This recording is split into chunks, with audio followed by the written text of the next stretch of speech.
I came home 3 days early from the Landscape Architecture Symposium in Zurich, expecting silence. Instead, I walked into a demolition zone. The air didn't smell like rain. It smelled like pulverized glass and the sickly sweet scent of crushed black gold orchids worth $5,000 apiece. My custom conservatory, a $1.1 million investment in my career and sanity, was being gutted. Standing in the center of the wreckage was my younger sister, Alyssa. She wasn't apologizing.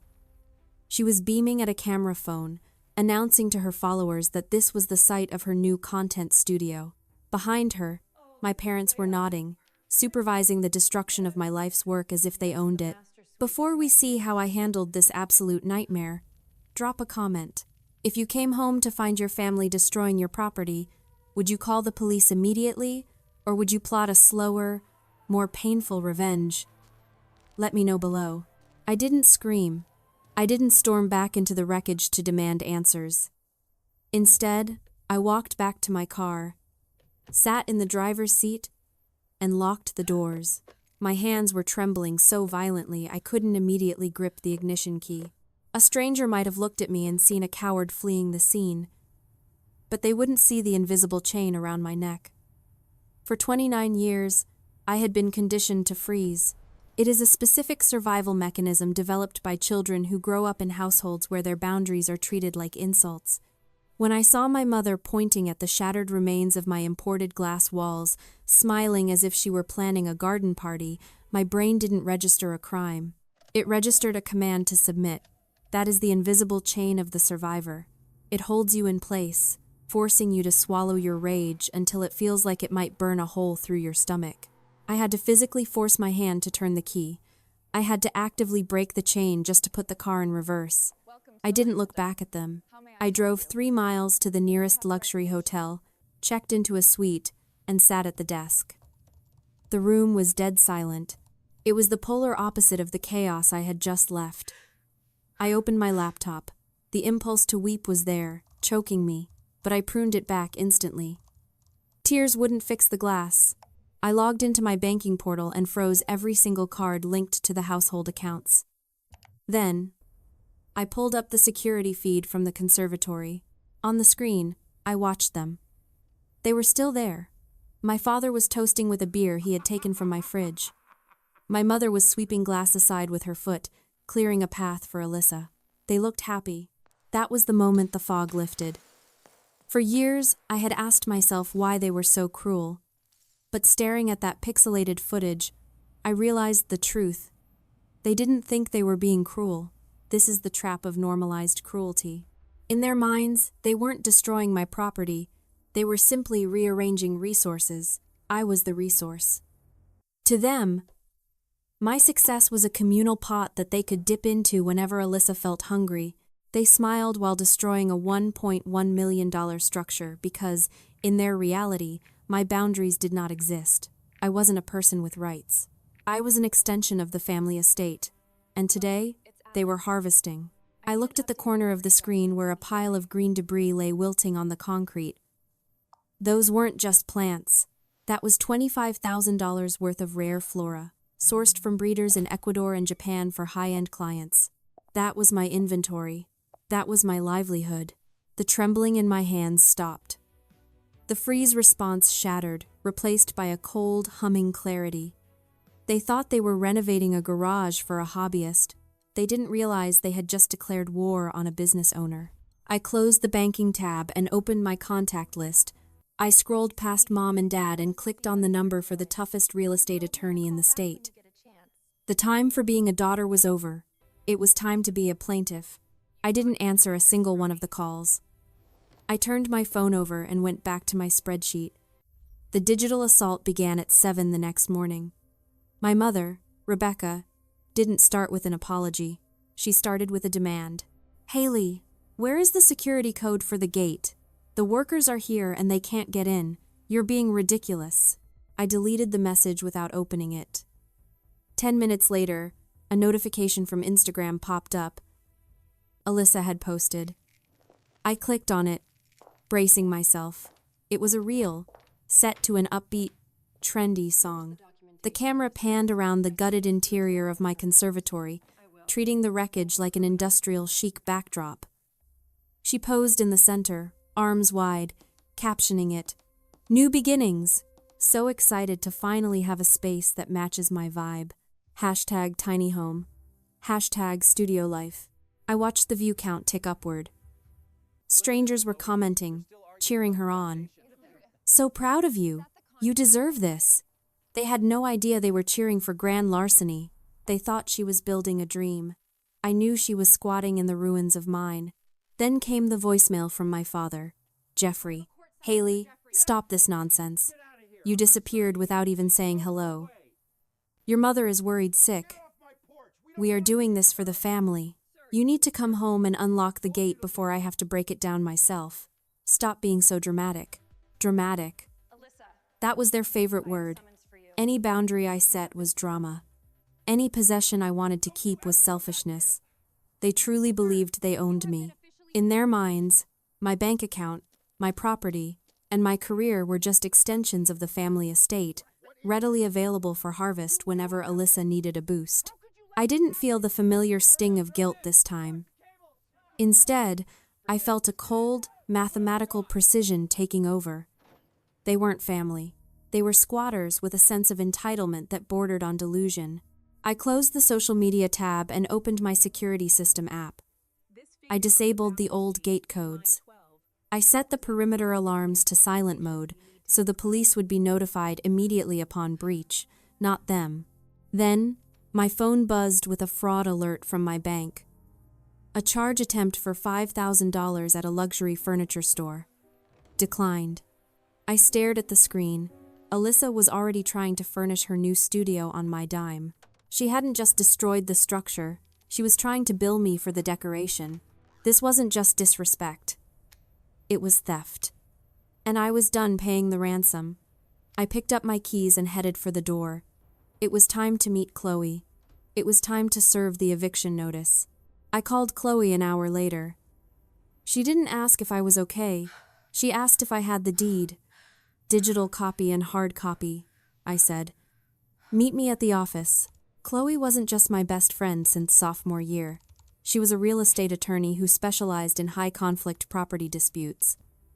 She didn't believe in keeping the peace. She believed in winning the war. When I walked into her office, she had already drafted the paperwork. "We're not just sending a cease and desist," she said, sliding a document across the mahogany desk. "This is an immediate eviction notice for illegal occupants.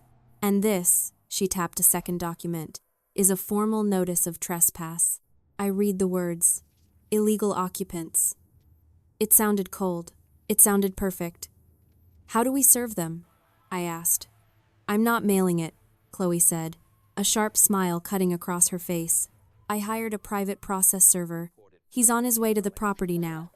He'll serve them while they're supervising the demolition." I pulled up the security feed on my phone again. My parents were standing by the wreckage, pointing at something. The contractor was nodding.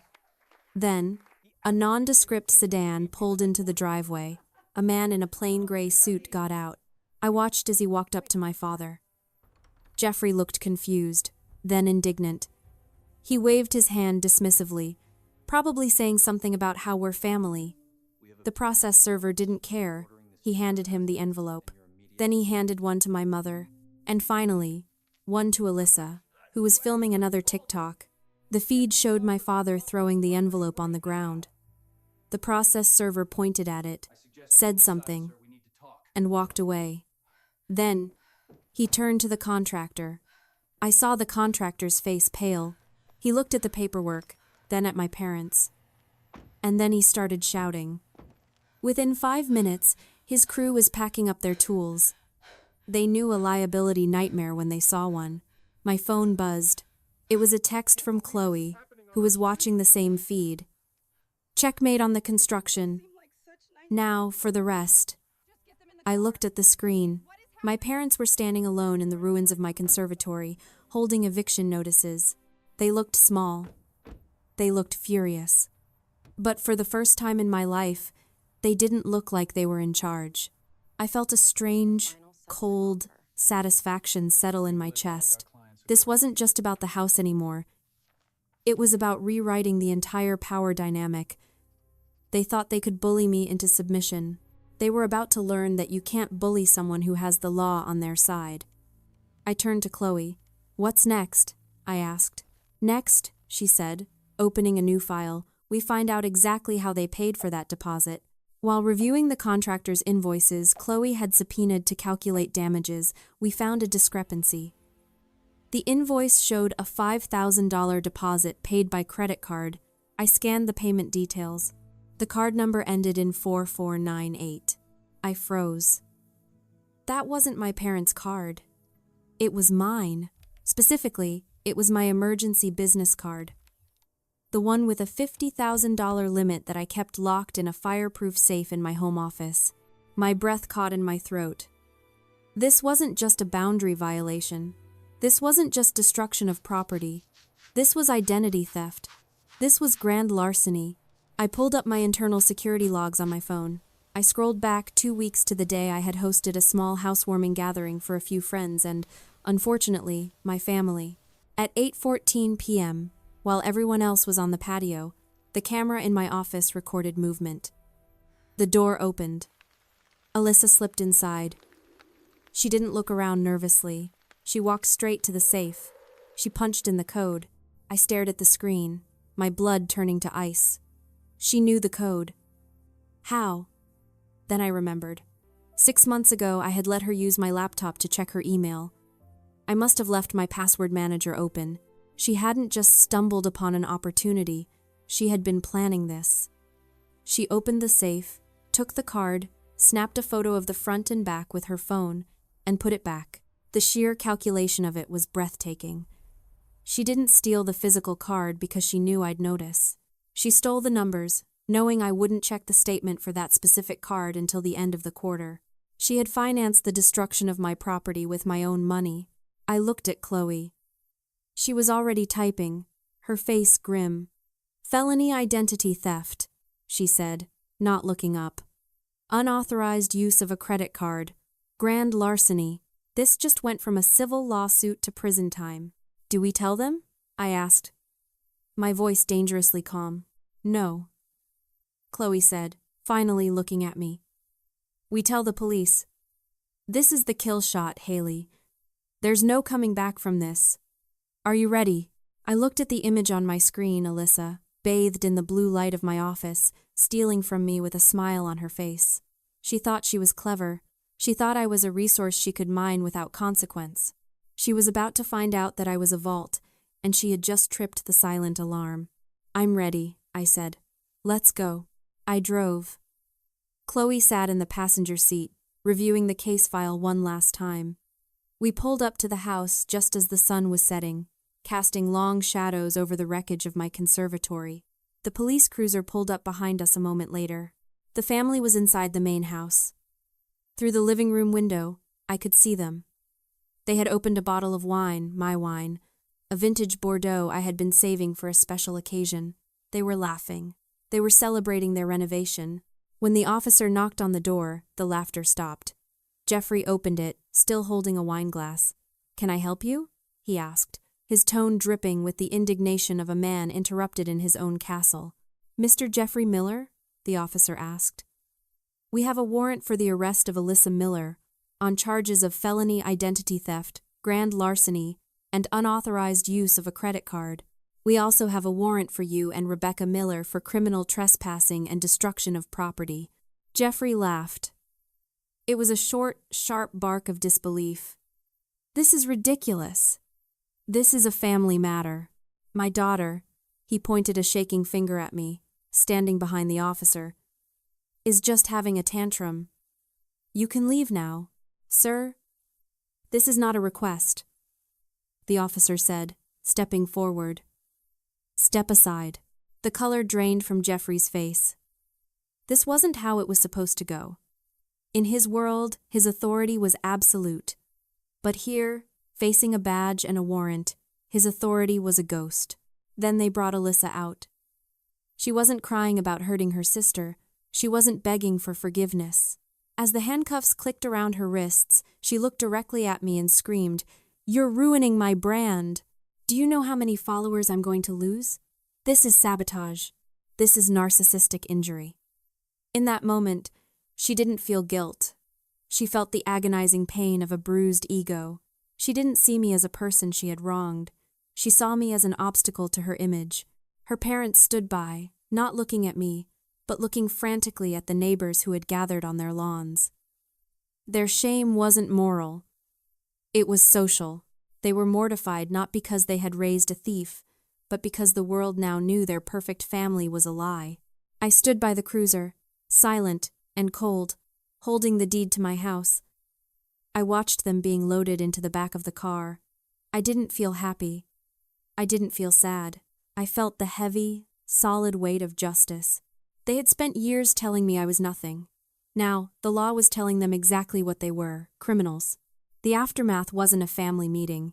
It was a series of legal transactions. Chloe handled the negotiations with the same ruthless efficiency she had applied to the eviction. There were no tearful apologies, no attempts at reconciliation, because felons don't get to negotiate with their victims. The settlement was finalized 3 weeks later. $60,000 in damages and restitution. To cover the cost of the legal fees and the payout, Jeffrey and Rebecca had to sell their vacation cabin in the mountains, the one they had always planned to retire in. They paid for the destruction of my sanctuary with the loss of their own. Alyssa's social media went dark. There was no spin she could put on a felony charge that wouldn't destroy her curated image. Her brand didn't survive the booking photo. The restraining order is permanent. They are legally barred from contacting me, coming near my property, or mentioning my name. I didn't just block them on my phone. I deleted them from my future. 6 months later, I stand in the center of the rebuilt conservatory. It is different now. The glass is reinforced, triple-paned, and impact-resistant. The locks are biometric. It isn't just a greenhouse anymore. It is a fortress of light. The air is humid and smells of wet earth and life. I open a crate that arrived this morning from a grower in Singapore. Inside is a Rothschild slipper orchid, one of the rarest flowers in the world. It takes 15 years to bloom. It requires precise conditions, absolute stability, and protection from pests. I carefully place it into the soil I prepared. For years, I thought I was the one who needed to change to fit my family. I thought if I gave enough, accomplished enough, or shrank enough, they would finally see me. But standing here, surrounded by thriving life that I purchased with my own success, I realized the truth. You cannot grow a prize orchid in a toxic landfill. I wipe the dirt from my hands and look around. The silence in the room is absolute. It isn't lonely. It isn't heavy. It is clean. It is the sound of a life that has been weeded. I have pruned the dead, rotting branches from my family tree, and for the first time in 29 years, I have room to reach for the sun. Haley had to choose between her family and her dignity. If you were in her shoes, could you have made that call to the police? Share this story if you believe boundaries are worth fighting for.